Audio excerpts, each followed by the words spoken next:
হ্যাঁ দেখেছি sir, রুশিকুইলা beach অপূর্ব সুন্দর, কোনো কথা হবে না।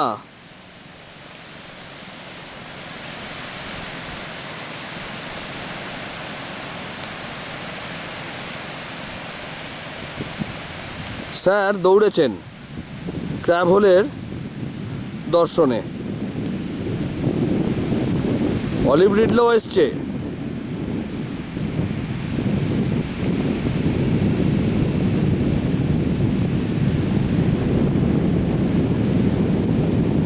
এখানেই মাছ নেস্টিং হয় অলিভ রিডলের। ওই রুশিকুইলা নদী, মাছ ধরা হচ্ছে, সঙ্গে মাছের ব্যাপারও হচ্ছে।